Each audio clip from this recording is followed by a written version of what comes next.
Hi, we're going to talk about trace heading, or also what we call direction calculation. The trace heading is applicable on dozers and graders because they are machines that are moving in one direction, and it's also only applicable when you go for single GNSS or single TPS applications on these machines. The theory behind it is that we need to calculate the movement of the machine based on the previous position of the antenna to the newest position of the antenna. And that way we calculate the direction of the machine. On the dozer and on the skid steers, they are both tracked machines. So they get a steering method that we call pivot steering. It's applicable for both of these machine types, no matter what attachment they have in front of it. You know, on many skid steers there could be a grading attachment in front of the cutting edge, but it's still a pivot steered machine.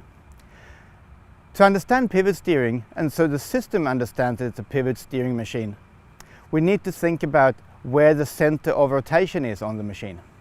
And on this dozer here, it is basically in the center of the tracks. For the calculation of the trace heading, it's important that the software knows the distance from the center to the cutting edge of the blade, because that will have a major impact on the calculation, since the machine will steer like this. And that is what we call pivot steering. So this distance here between the center of the pivot point to the cutting edge of the blade is very, very critical. The skid steer machines are also considered as pivot point or pivot steering machines, no matter if they are tracked or if they got wheels. The attachment can either be an ordinary bucket or a blade, but in many cases there is a grading attachment in front of the machine.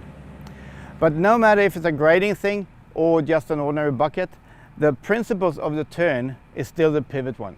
So again, measurement from the center of the pivot of the machine to the cutting edge of the blade, that is a critical measurement. The grader is a machine that we consider has a steering with a radius. So this is not a pivot steering machine. So in the settings, when you set up a grader, the pivot steering should be set to no. Instead, we have two other settings in the software, and that is for the mast tilt and also for the side shift. The mast tilt is the movement of the mast back and forth. That should be activated on a grader, and also the side shift functionality. If you got the side shift where we are shifting the blade sideways, that is also impacting on the calculation in the software. So for grader, you should have side shift and mast tilt on or yes, because that will help the system to calculate inconsistencies. The MC1 software itself is expecting the machine to be moving forward as the first thing to do. So an advice is to always instruct the operator to drive forward as the first movement when he starts to work with machine control. Because the trace heading needs roughly half a meter of movement to define the direction. To explain the theory behind the calculation in the software, the algorithms, they are very, very complicated, but I'll try to do it in an easy way. If we just make a map here or a drawing in the sand, where we say that this is our original position, we have a heading of the machine. We just pretend it's forward. There is a setting that is called trigger distance. And the trigger distance, that is the distance the antenna has to move before a new calculation of the direction is happening. If we consider the trigger distance as a circle around your original position, like that, the trigger distance here is, let's say, 30 centimeters. So every time the antenna has moved 30 centimeters, the direction will be calculated. For reverse, the software is expecting reverse to be 180 degrees backwards, so it's in this direction here. And since the machine can be also turning sideways, we need to define in what area we are calculating reverse direction and what is forward direction.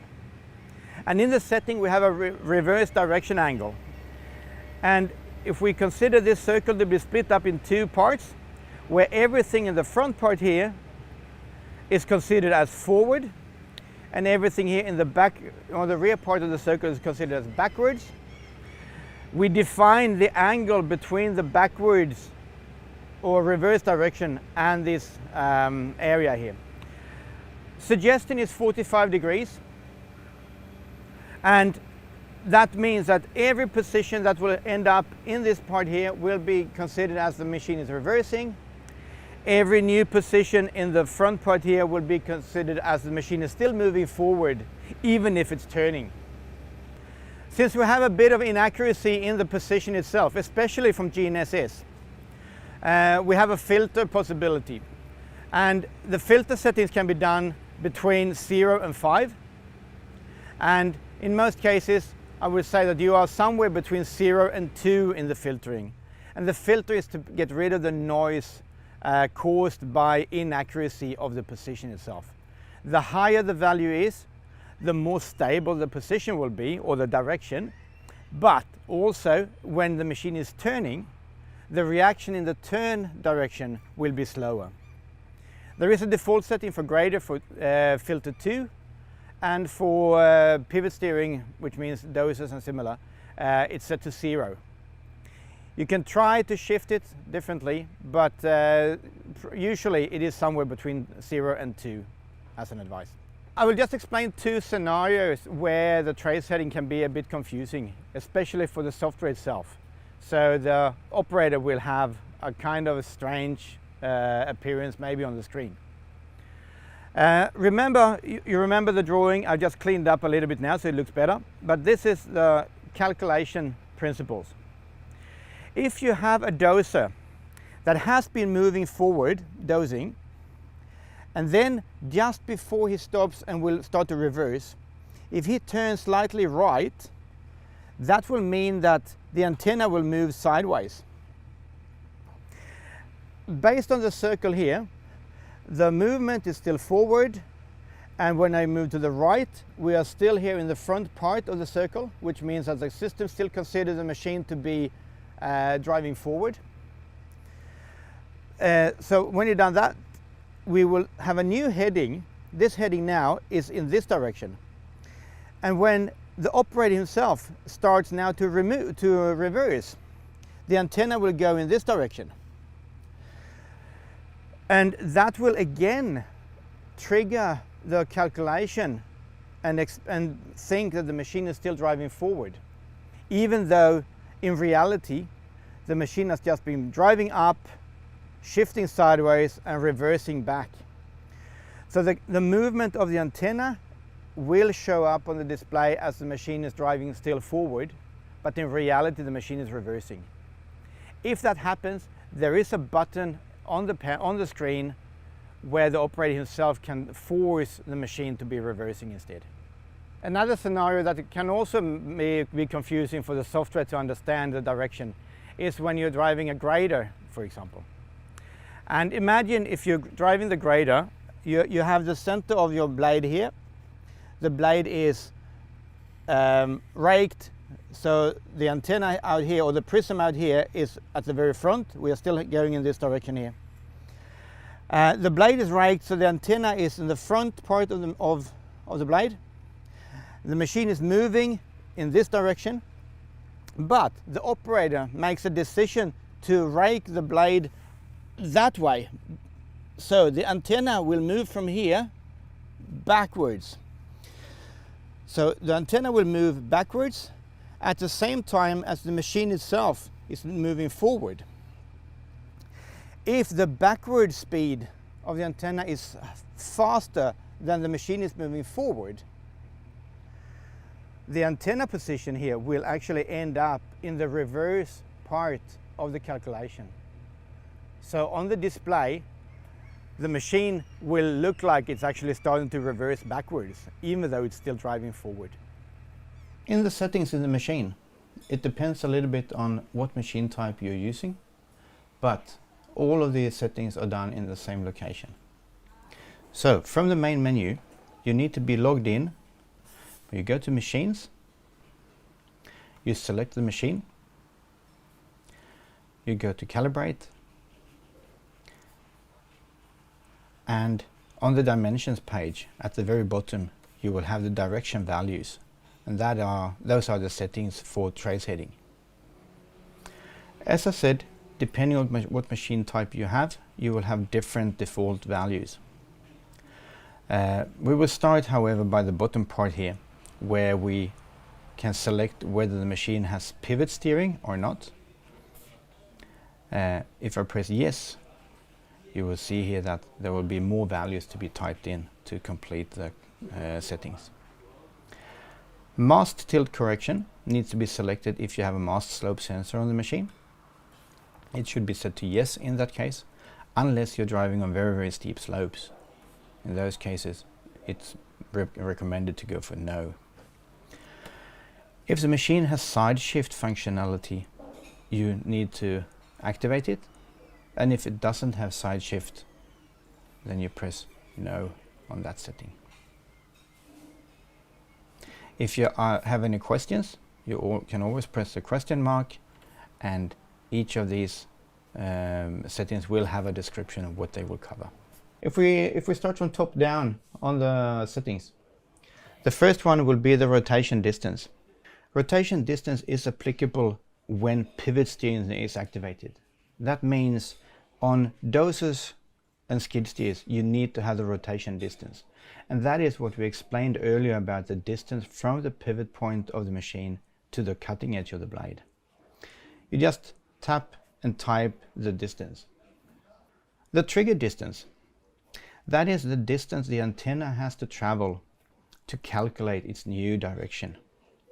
By default it's set to 5 centimeters. I recommend you to increase it.